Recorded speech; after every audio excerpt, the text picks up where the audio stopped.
Buying foreclosures at the court auction is still my favorite way to find bargains.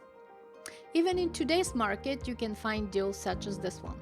Fairly new, built in 2003, 4-bedroom, 2,000 square feet home in good neighborhood in Tampa Bay. It sold at auction for $169,000. Market value, according to Zillow, is $217,000. This is 22% under market value. Oh, here's another sale. A townhome in one of the most desirable zip codes of Tampa. Sold for $165,000. Zillow estimate is $253,000. This home sold for 35% below market value. Hi, my name is Jana Cristo. I have been a real estate investor since 2006. I have bought and rehab properties from the foreclosure auction for the last 10 years. In this video, I want to show you step by step how to set up an account, research a property, and buy at the foreclosure auction. And if you stick around till the end of this video, I will give you a list of all foreclosure auctions that are done online. But before I start, I want to make two important points. One, buying at court auction requires cash only. If you don't have it, you can partner with someone else. That's how I started. And two, if you're a successful bidder, you will receive a certificate of title only, which shows that you own the property. It doesn't guarantee that it's free and clear of any liens and mortgages. Those two things are major obstacles for most buyers, which means less competition and better deals for you. Buying properties from the auction doesn't appear very complicated, but as some investors learn, you have to do your homework before you bid. And more importantly, before you pay for the property. Recently, Tampa Bay Tribune reported on an investor who bought a beach condo only to learn that there is a first mortgage still due. The courthouse auction is very different from other online auctions like auction.com and hopesu.com. It's meant for professional investors and people who spend the time to learn the things they don't know. Before you start bidding at the court auction, it's important to understand the process a property goes through before being auctioned. These are the foreclosure steps in a judicial foreclosure state. Step 1. After the property owner defaults on his loan or stops paying the homeowners association dues, the lender or the homeowners association files a lawsuit and notifies the homeowner that they're being sued. The filing of the lawsuit is noted in the public records as lis pendens. It's a formal notice that the lawsuit is pending. Step 2. The lender or the homeowners association wins the lawsuit and the court issues a final judgment. A court auction date is scheduled. Step 3. Auction. The property is auctioned and sold to the highest bidder. In the majority of cases, the highest bidder is the lender. Step 4. Certificate of title is issued in 10 days if there are no objections to the sale. Now that you understand the foreclosure process, here is what you need to do to register, research, and bid at auction. First, you need to register online and deposit in the courthouse an amount equal to 5% of your final bid. Of course, you wouldn't know what that is, but you can make a rough guess and deposit slightly more. The court holds the money in a trust account, and when you win an auction, they apply 5% towards the balance.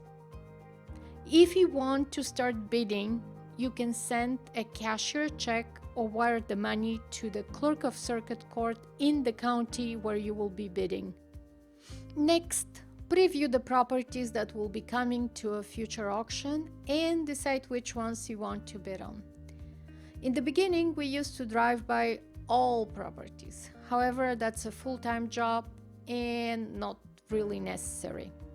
What we do now to prepare for bidding is a quick title search, and we also set maximum bids for all properties we're interested in. In some counties, you can find services that will do preliminary title searches.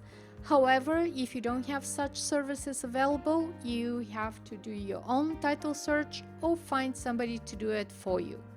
Here is a quick look how you can examine the chain of title and find out if you're buying the first mortgage and if there are any other liens on the property. Start at the auction site and click on the case number.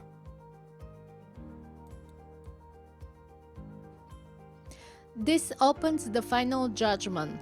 There are a couple of things I look for: the amount of the final judgment, the legal description, the address if it's not in the auction site, the name of the owner, and the name of the plaintiff, either lender or homeowners association.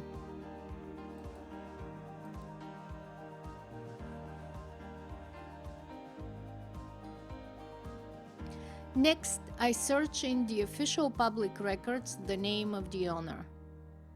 You can find the public records in your Clerk of Circuit Court website. I sort the dates of the entry from most recent to older. I then find when the deed was recorded, and I look at the chain of title. I write down every entry concerning this legal description. For every mortgage or lien, there should be a release or satisfaction recorded. Otherwise, they are open mortgages liens. The mortgage that's recorded first has a priority over other mortgages. When you're bidding at the auction, in a sense, you're not buying the property, but you're buying the mortgage or lien. If this is the first mortgage, all other mortgages are wiped out. If you buy a second mortgage or homeowners association dues, you will be the owner of the property, but you still have to pay homeowners association dues and the first mortgage. Even if you bid on the first mortgage, some liens like homeowners association still attached to the property and are still due. Now you're ready to start bidding. Bidding online is easy, just enter the amount of the bid. If you win an auction, you will have until the next day noon to pay the balance in cash or cashier's check. You need to check with the court for the exact time. Before paying the rest of the balance, there are a couple of things you need to do. Call your title company or title abstractor and double check that there are no other mortgages and liens you have to worry about. Check for permits. Check for code violations. Visit the property in person. You will not be able to enter, but you can see the outside condition and maybe peek through the windows. If everything checks out, pay the rest of the balance. You will receive a certificate of title in 10 days. I hope you learned something new. To get more videos like this one, please subscribe. And if you want the complete guide on how to buy foreclosures, you can find it in the description below. Thank you.